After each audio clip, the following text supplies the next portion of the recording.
So we have the pleasure of having gathered important professionals in the asset management field this morning.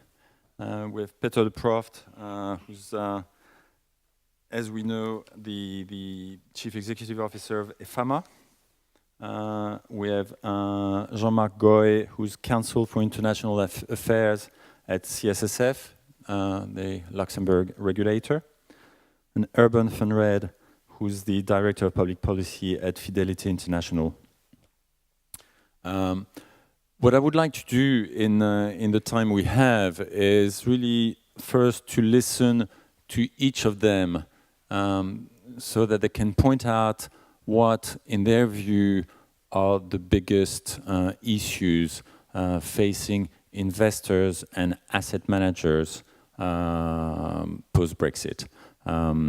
If I can, emphasize one point, and which is something we tried to do in the first panel, obviously we need to look at the issues from the financial services industry standpoint, but the topic of the conference is to look at the impact for the other side, for the customers. So obviously both are related. Obviously you cannot talk about the customers if you don't talk and think about what happens to the industry. But the objective is to think of what that means for the customers. So Peter, maybe in your function, you're particularly well placed to give us the big picture, and then we'll proceed, and then I will do my job to ask questions and push you a little bit. Thank you, Thierry. Good afternoon, everyone. I think it's already afternoon. No, it's not quite. Yes, is it? Yes. Yes, it is. Okay. So you see, we're even looking for the right time here, which is going to be easier once we have Brexit, because then we're all in the same time zone in continental Europe. I'm sorry, it was a bad joke. No, we found an advantage. That's the good news of the morning. No.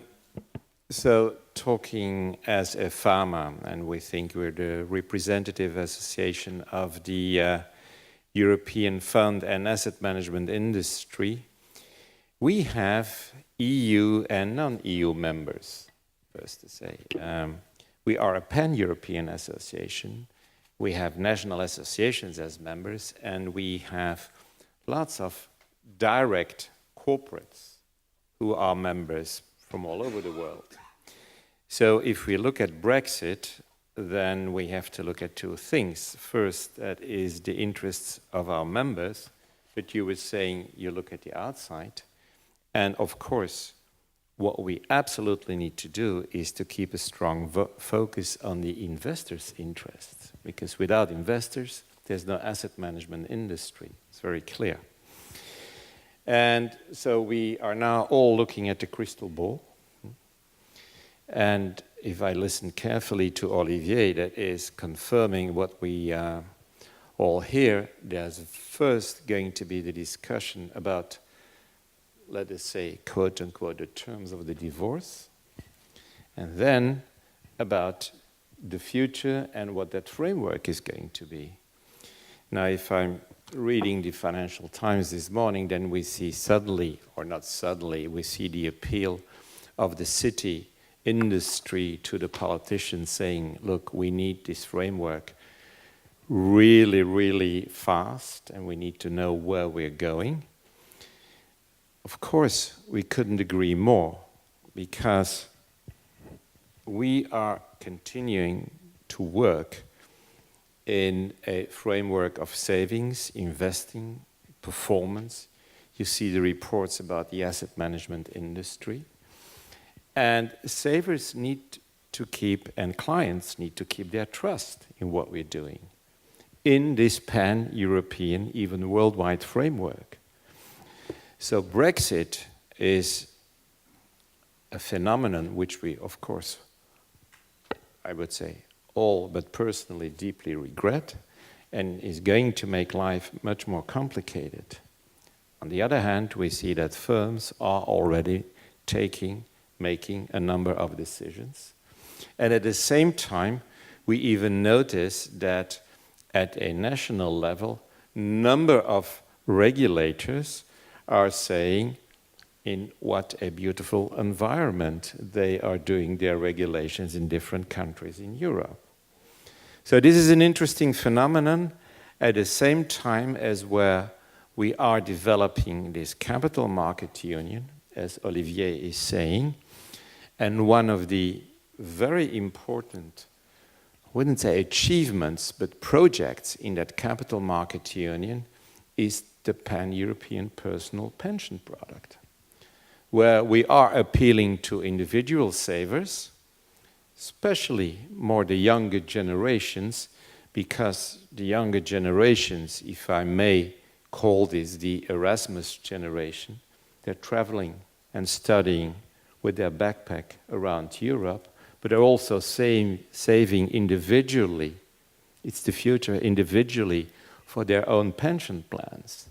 So we need trust, we need a pan-European system.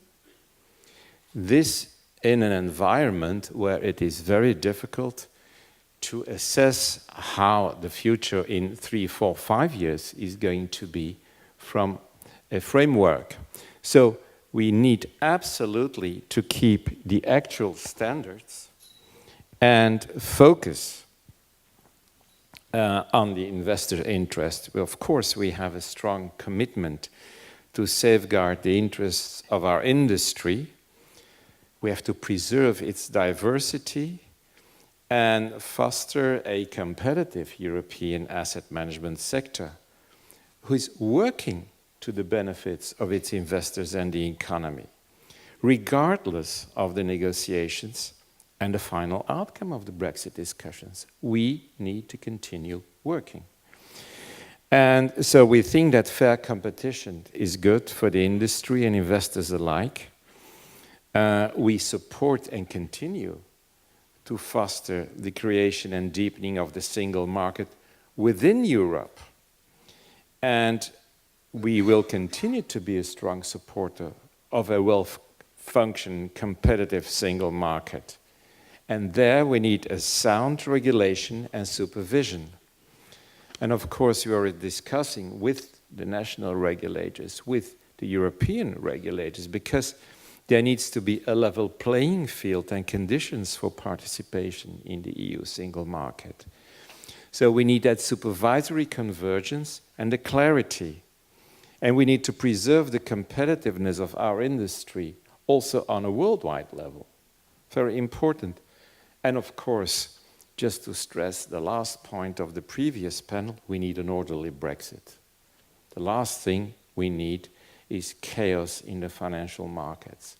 If we want to preserve the trust of the public, already there's kind of skepticism about what is going on. And we're seeing all kinds of things. We're seeing, to my surprise, I used to do a lot of competition sailing. And so we're always within these fishery ships, and then suddenly you see that there's the end of a fisheries agreement, something that struck me, not because I'm a politician, but saying, hey, we've been always between all these guys sailing and doing, and now aren't they going to be there? What happens if there's an accident? But just to say this, we need an orderly Brexit.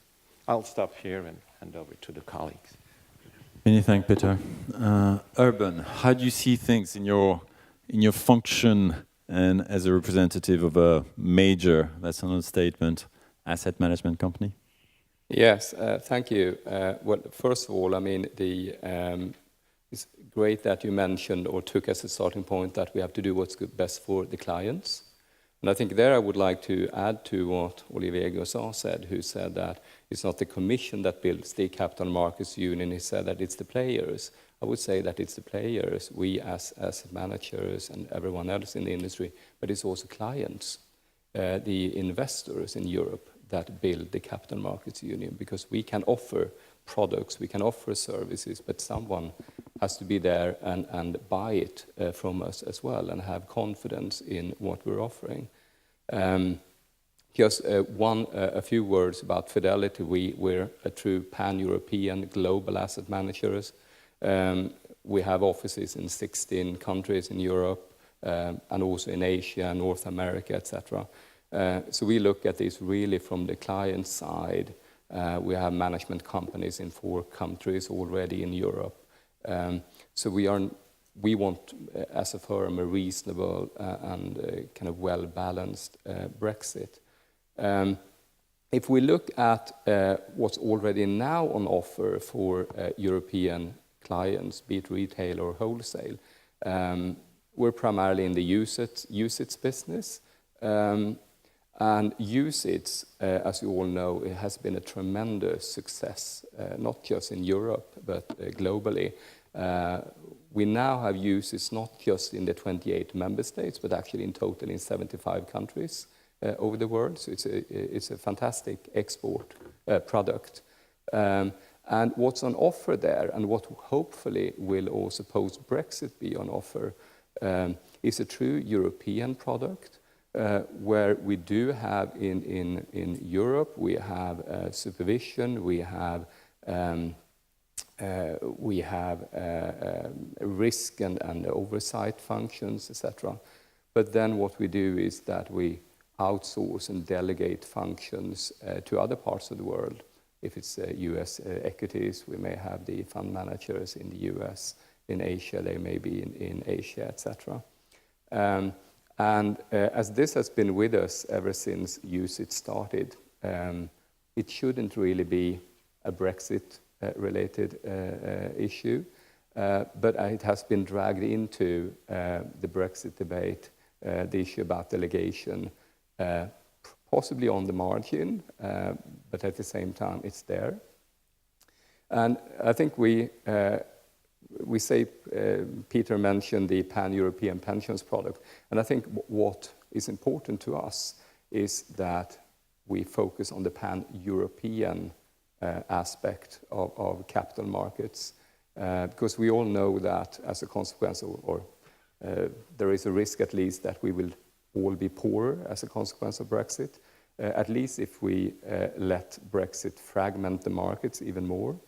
In the asset management industry, we already have a certain fragmentation, which is why the CMU project is a fantastic idea.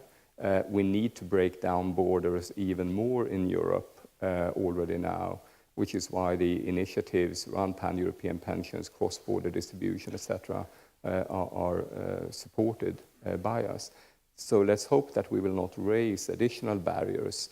That being said, of course, if you look at the third country regimes, the passporting rules, etc., it's true that all of these rules were negotiated at the time when the UK was in the European Union, and of course it still is.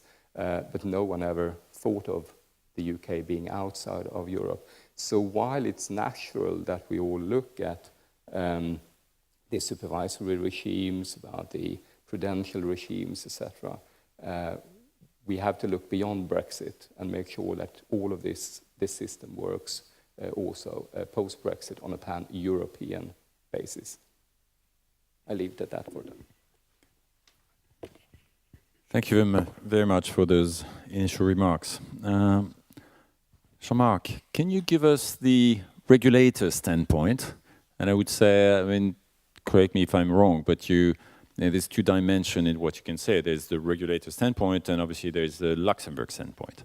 When I don't want to betray what we said when we prepared for this panel, and correct me if you think I'm summarizing too much, but we said like passports finished, third country equivalents too fragile and not predictable enough to build a business on. Therefore, relocation of those asset managers who want to access the EU market. And then the ball is yours, because obviously there's many topics behind that, and you're very well placed to discuss them. Yes, thank you, Thierry. Good afternoon, everybody. I would like to start by also saying that your initial question, what is most important?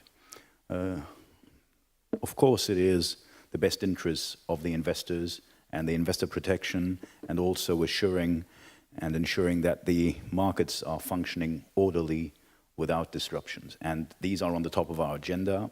We are a supervisory authority, and therefore, if I would like to summarize what I'm going to elaborate on, this is what it's all about: investor protection and orderly functioning of markets. Now, when Olivier Gerson was saying earlier on that it's a little over a year that the Brexit referendum took place, and since indeed I am based in Luxembourg, I would like to mention something that many people do not know. And for lack of a better word, I cannot help but see anything but a very twisted irony in it. It's the UK referendum on Brexit took place on the date of the Luxembourg national holiday. Now, I hope that you don't see any link in that in a way, because, and I have to make very clear and also use the almost US-influenced disclaimer here. I will say at least one sentence in my personal capacity, not in my role as a representative of the Luxembourg Supervisory Authority. But I would like to echo when Olivier Gerson went on to say, we regret the outcome of Brexit. Personally, I do too. But we have to respect the result. Now, that being said, and here comes my personal statement, I personally remain somewhat optimistic that maybe, just maybe, there may not be a Brexit. We'll see. But back to your point about passport or third country equivalence, in my view, and also, I mean, the politicians are almost unanimous about this, if there will be a Brexit, it can only be a hard Brexit. You cannot conceive that there will be a Brexit and that the UK would say we're no longer part of the EU, but we still want to have the benefits as if we were still in. And so therefore, the only reasonable way forward, if firms that are today established in the UK, and maybe also elsewhere, by the way, they will reshift maybe or reorganize, restructure, and if they want to benefit from the passport, I would not bet on benefiting from the passport in the UK, very clearly. For me, that is not a conceivable outcome of the Brexit discussions.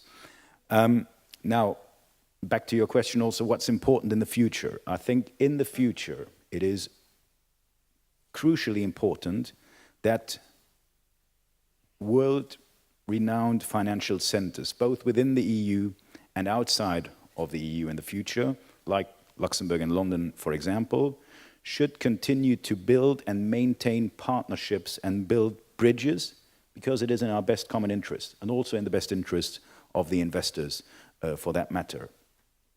I also think that under no circumstances should the approach be to try and put the UK in a less favorable position as other third countries. And I'm thinking here, for example, about North American jurisdictions, the USA or Canada, but also Southeast Asian jurisdictions like Hong Kong or Singapore, and then closer to the borders of the European Union, countries like Switzerland. We should not try to put the UK in a less favorable position than other third countries, and we should not take the Brexit as an excuse to try and achieve this. Now, you might remember that ESMA has announced, well, has issued actually a first general opinion and has announced 3 more sectoral opinions. And I would like to be perfectly clear here, and here I don't speak in my personal capacity, but I speak in my capacity as the representative of the Luxembourg regulator. The Luxembourg regulator totally agrees with ESMA that in the context of Brexit, there should not be a race to the bottom or regulatory arbitrage. At the same time, we should also not throw overboard, and Urban has correctly emphasized this, we should not throw overboard a framework, a system, a brand that has been tried and tested and that is renowned worldwide, and I'm speaking, of course, particularly about UCITS, but we're trying to achieve and get to the same result also with the AIFMD.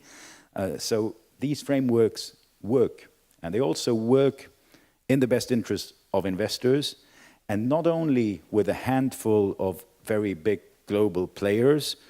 I hope you understand that this is not directed and not in any negative way about global worldwide players, nothing wrong with that, but I think it's good if the investor has a choice, and if there are global players on the one hand, but also smaller and medium-sized local players that have an understanding of local markets on the other side. So more choice for the investors is certainly better. And then last but not least, because the upcoming ESMA opinion in the field of investment management will tackle, of course, the issue of delegation.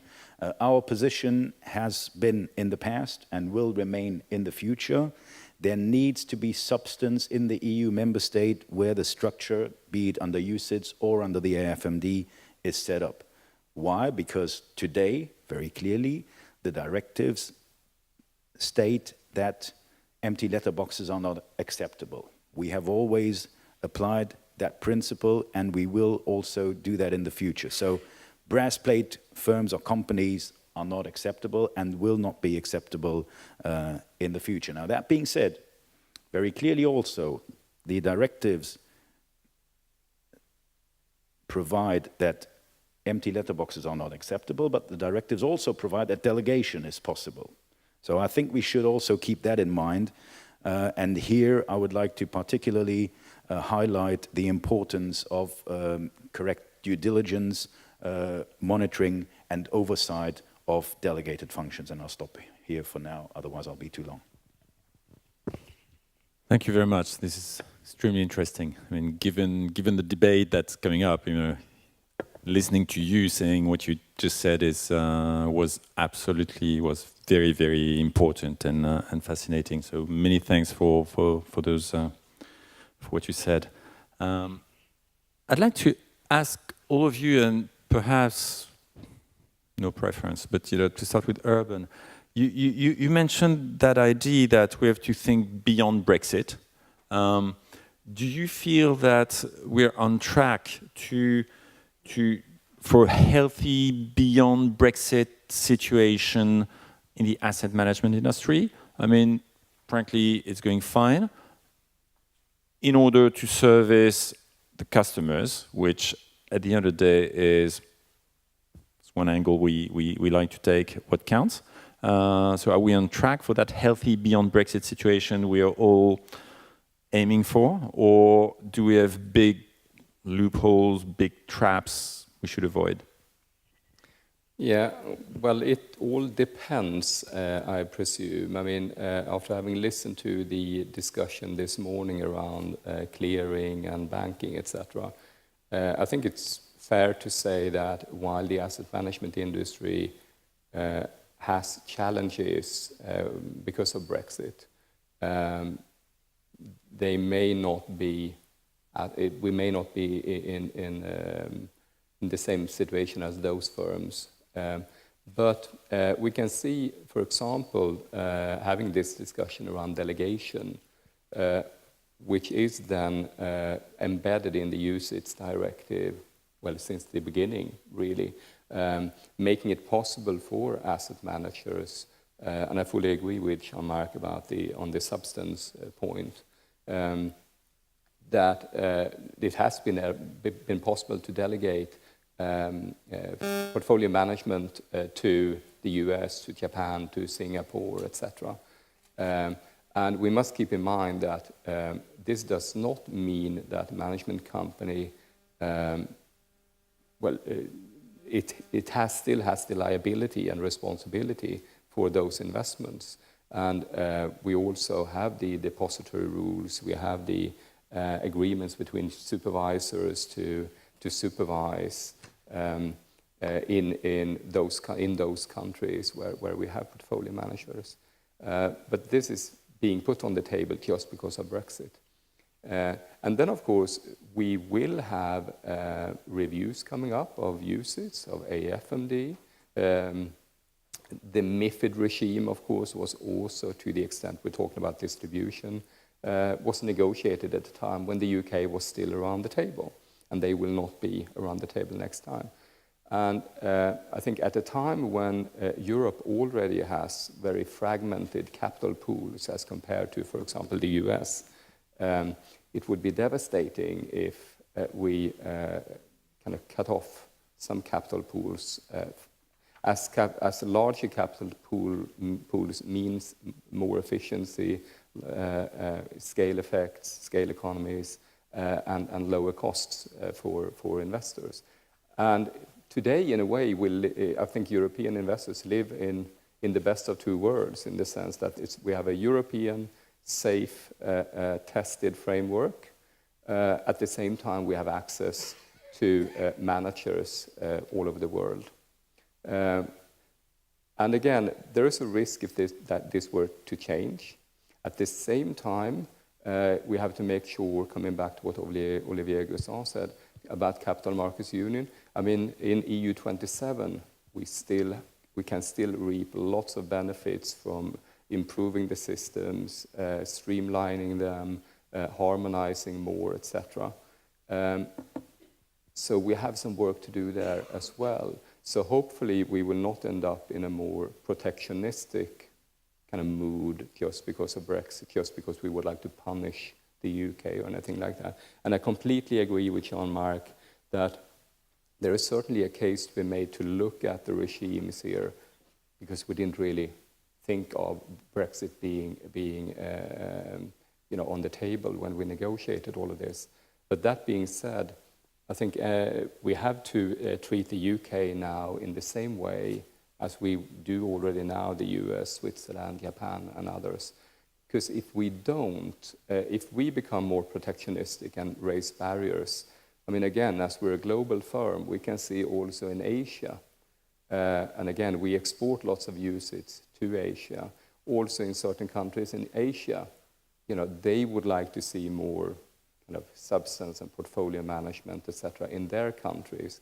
And if we go along that route, not only will they say that, well, why can't we then go for national options or versions of UCITS? But this also means, coming back to clients, that our clients will be faced with less of a choice and probably costlier and less efficient products. Thank you very much.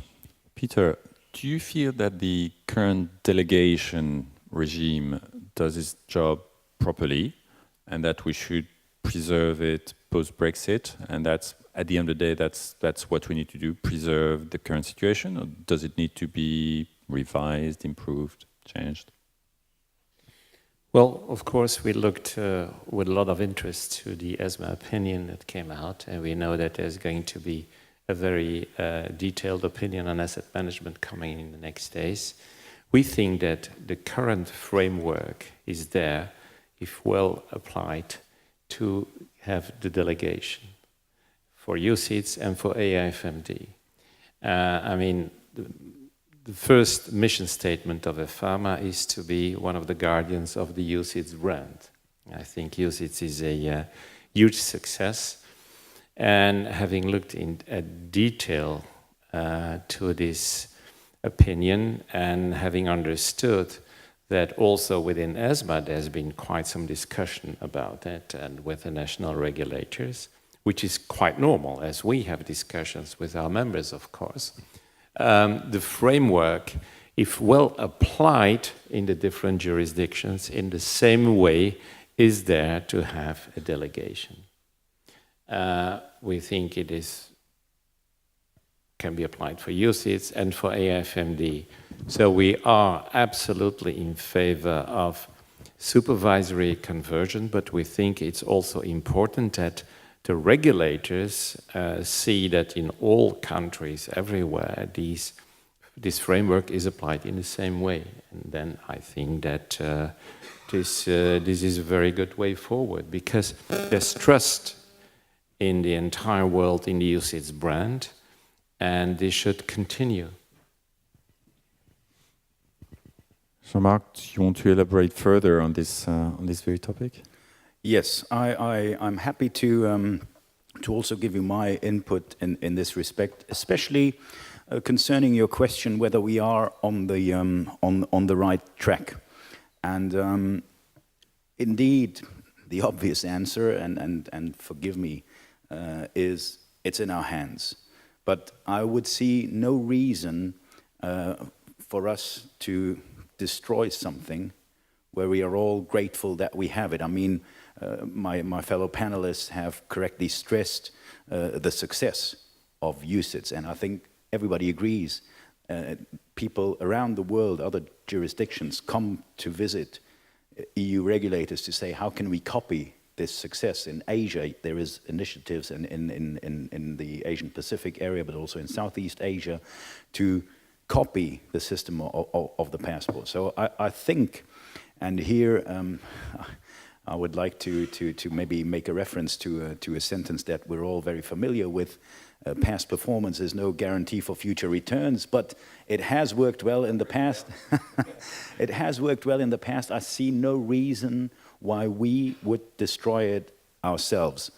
And in that respect, another very simple sentence that sometimes contains a lot of truth is the key idea is perhaps don't try to fix something that is not broke. And Brexit should not be used as an excuse indeed for a protectionist approach. I mean, there is a lot of debate, even on the global scale now, about the benefits of open borders versus protectionist measures, building up walls. And again, back to my point I said before, we should not build walls. We should continue the partnerships, build bridges, work together. It's in the best interest of all of us, and in particular of the investors. If it ain't broke, don't fix it. Peter? Yes, I wanted to add that it is important that not only we look at these delegation possibilities and we think we have the framework, but also at the same time do what Olivier has been mentioning, take these cross-border barriers away. Because we have Brexit, we have cross-border barriers, and at the same time we have the review of the ESAs. Now, I'm sorry to say, but if we're muddling at everything at the same time, there's going to be a problem, I think. So we need to do that orderly and keep the trust in what we have. And another point I would like to make... May I on this? Are you worried that it might not be done orderly?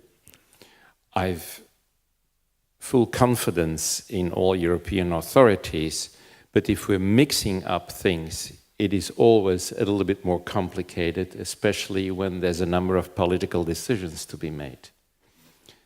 And I think yes, I want to stress this point. And then secondly, I found it very interesting that Olivier was mentioning his meeting with the Eastern European countries.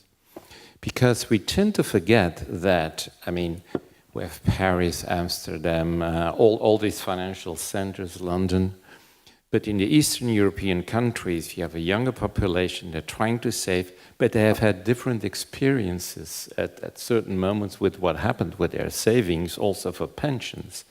And I'm not making a political statement here, but we can't forget that. And we in AFAMA, we also have meetings with our Eastern European colleagues because their problems are sometimes different. So if we're talking about a pan-European framework, we also have to look at that because there's a younger population and there's a population that's willing to work and to learn and to save. And it is within our Europe that we also have to see that these people and the development of the markets and the products go in the right direction. Thank you very much. Very interesting. There are questions from the floor. It's the right time to raise your hand. If not, I will ask our three panelists to perhaps comment on something Institut Friedland wrote in the report that came out this morning, and you have a copy of, and obviously you haven't had time to read it, but you'll see that one of the points we're making on the asset management side is that one of the biggest challenges and also unknowns post-Brexit, or until Brexit and even beyond Brexit, is supervisory convergence. And within the EU, well, 27 post-Brexit by definition. And we insist that not only it's a challenge because there's many issues to address, but also it's a big unknown. To us, there's a number of criteria which are quite predictable, and there's a number of significant unknowns, and that's one of them. Would you agree in saying that supervisory convergence is essential and that a lot remains to be done in that field? And perhaps very briefly, because we're running out of time, what should be done? May I start, Thierry? Since it's targeted specifically at regulators and the European supervisory authorities, I would definitely say that supervisory convergence is a common goal. We all pursue this objective of supervisory convergence, and I would like to congratulate the European supervisory authorities, and in particular ESMA, because I am involved almost on a daily basis in the works of ESMA in the investment management field. And if you look at what ESMA has achieved in its brief existence, it's quite impressive. And I would also like to make the point that some people sometimes claim that there are many differences in the way the rules are applied today. I don't agree. There will always be cases where there are questions, and therefore ESMA has different tools that it uses very efficiently. And I'm thinking, of course, about the level 2, level 3, level 4 tools that ESMA has, be it regulatory technical standards, implementing technical standards, opinions, guidelines, Q&A documents, and it's working. And so therefore, I would also like to take the opportunity to say that I agree with Peter when he says that we should maybe be cautious and not open too many works in progress at the same time for fear of getting it wrong somewhere. And here back to the sentence that I said before, like for the UCITS and AIFMD framework, I do not really see why you need to fix something if it's not broke. And the European Supervisory Authority approach with a view to the common rule book, which we have today, and with a view to convergence, in my view, is working well. Yes, thank you. No, I think as said by Jean-Marc, I mean, ESMA, we're dealing primarily with ESMA, has come a long way during these few years. Of course, what was supposed to be more of a light touch review has, of course, turned into something different because of Brexit. But I think to come back to what Jean-Claude Juncker has said, you have to be big on big things and small on small things. I mean, for us, again, as a pan-European player, we have, I would say, an excellent kind of relationship with ESMA.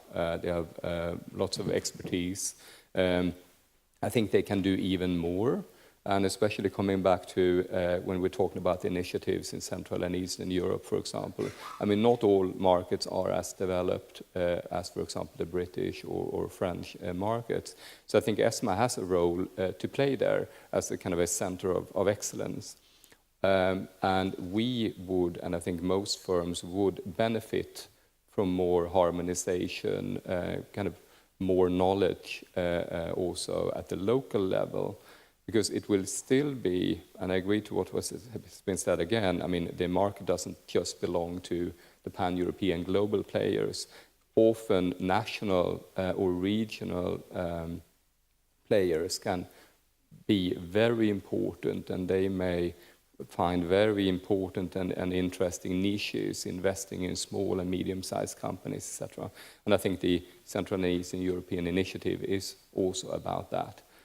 So they may reach into places where we may not go or may not know to go. So that's important. So we also need the kind of local skills and local presence, but they need someone to turn to ESMA for advice and for support. And I know that while ESMA has been bogged down now with all level 2 measures and also level 3 measures, hopefully that may ebb out a bit. We know that they've been doing some excellent peer reviews, for example, but that has to be improved and worked on, and possibly ESMA may need some additional powers, or at least possibility to enforce kind of what they find as well. But I think they've been doing a good job, and in the midst of all of everything else we're doing, as Jean-Marc said, you know, if it ain't broken, don't fix it. You know, possibly an evolution is better than a revolution in this particular case. Very clear message. Peter? Last word? Thank you. I think that, I mean, it is very normal that in the evolution of institutions of a part of the world, at certain moments, there's some skepticism about what's going on. If you look at the United States, even 250 years after they've been created, there's still fight between centralism and decentralism, and it will be the same in Europe. We're all nations. This Brexit now is also an opportunity. We have to rethink in a positive way, analyze why we've come to this vote, and we have, with the existing tools, see how we can adapt them to give hope and possibilities to the younger generations, to save for their futures, to create a framework where they have a working, I would say, where they have view on their pensions, where they have a good European social security system. Let's not talk about a tax system, but that's a disaster in Europe. So we really need to give a framework and possibilities as an industry, and we can do that to provide that to younger generations. Many thanks. Thank you to all of you for this lively discussion. We could continue for hours, literally, but it's the rule of the game.